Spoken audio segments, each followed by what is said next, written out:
Coming up on today's episode of Airborne-Unlimited, Dan Gryder arrested on gun charge. Secretary Hegseth C32 declares emergency over Atlantic. Hartzell updates prop tech for NBAA 2025.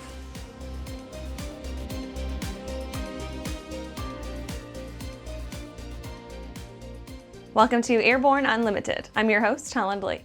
Let's get into today's stories. Dan Gryder arrested on gun charge, cites Georgia's Stand Your Ground law. The name Dan Gryder is fairly well known to many in aviation, whether you like him or not. ANN is examining police reports that describe an armed confrontation that took place at 147 Sky Harbor Way, Griffin, Georgia on October 12th between Dan Gryder and a resident he accused of blocking the taxiway with an RV, which was reportedly a regular occurrence, and which allegedly developed into an assault on Gryder by fellow resident Tracy Darrell Wallace the day before. When Wallace reportedly approached Gryder the next day to offer apologies, according to Wallace's testimony, Gryder reported to ANN that he felt threatened and invoked Georgia's Stand Your Ground law, showing Wallace a small handgun on his own property and allegedly threatening its use if Wallace continued his approach. The reports on the prior day's beating of Gryder conflict with each other's testimonies, though a nearby video camera may ultimately prove who did what, though Wallace was also taken into custody. While Gryder is no stranger to controversy, news reports from 2018 show that Wallace is no stranger to conflict either, with an arrest for battery and false imprisonment. ANN is examining additional police documents received in accordance with public disclosure laws and will report back when the situation gets a bit better defined. After the break, heroic helicopter rescue of dog conducted after fall in Arizona Canyon. I'm currently using the Hartzell Talon, by far the best aerobatic propeller ever come out. I use the Trailblazer. It adds performance to the Super Decathlon and dependability, and it's rugged. Hartzell's been an excellent partner for Whip Air, just in terms of your product support as well as keeping an eye on the market and developing new products that meet demand. It's helping us all have better performing airplanes. It's such a proud honor to fly behind that propeller.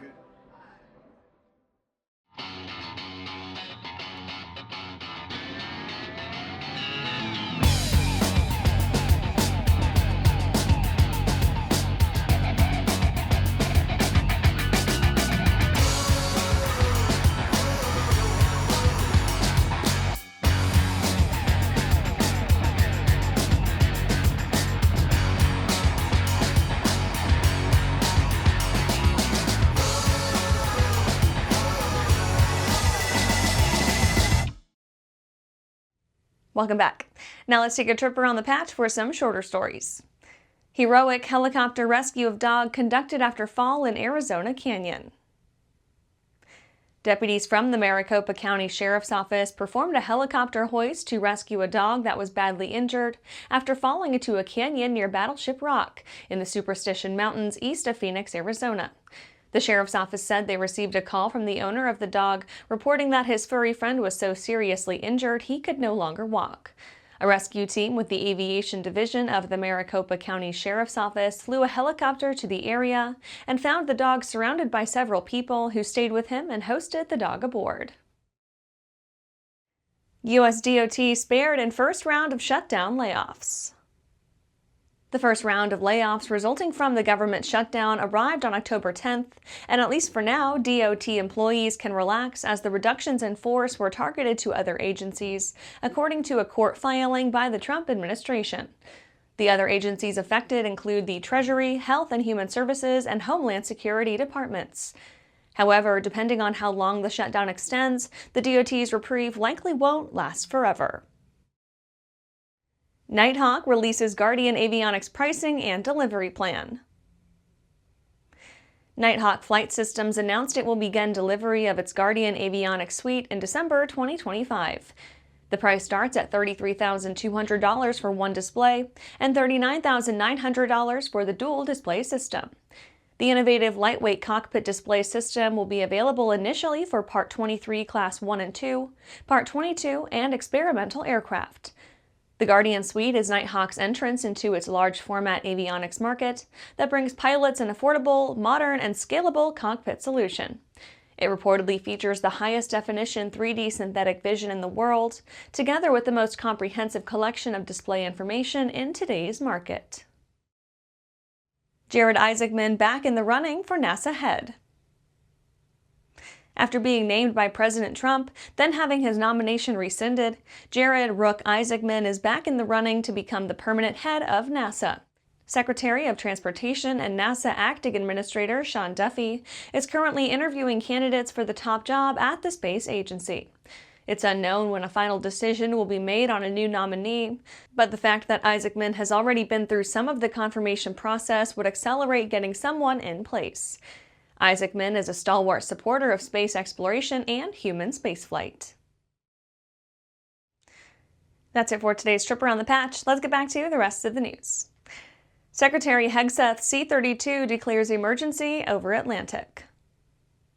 The U.S. Air Force C32, transporting Secretary of War Pete Hegseth from Europe back to the States, declared a general emergency over the Atlantic Ocean west of Ireland after departing from Brussels, where he attended a meeting of NATO Defense Ministers. The aircrew immediately performed a rapid descent from 35,000 to 10,000 feet, a maneuver that's consistent with an emergency procedure for cabin depressurization. The C-32, a military variant of the Boeing 757, then executed a turn back to RAF Mildenhall in the UK, where it landed safely and without further incident. Pentagon sources confirmed Secretary Hegseth was, quote, safe and in communication with the operations center, end quote. A Pentagon spokesperson said, quote, on the way back to the U.S. from NATO Defense Ministers meeting, Secretary of War Hegseth's plane made an unscheduled landing in the United Kingdom due to a crack in the aircraft windshield, end quote.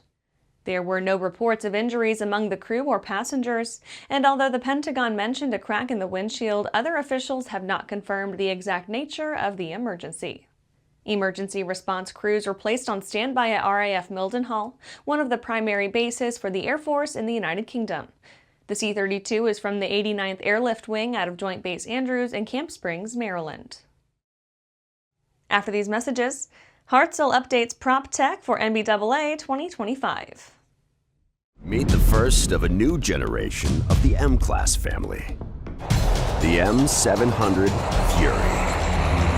An aircraft worthy of the name, an indomitable force. The M700 Fury transcends traditional limits with more power, blistering performance, a finely appointed interior, and the luxury of what matters most: time.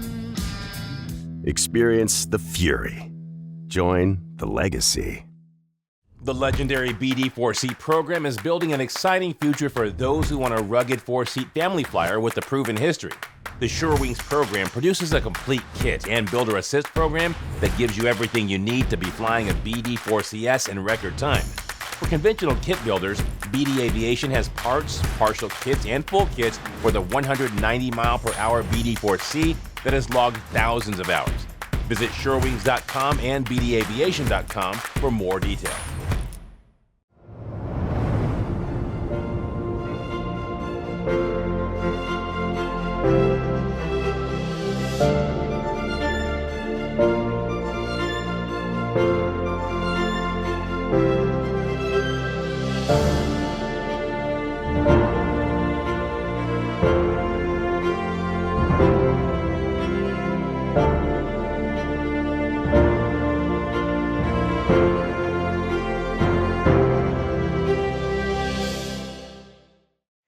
Welcome back.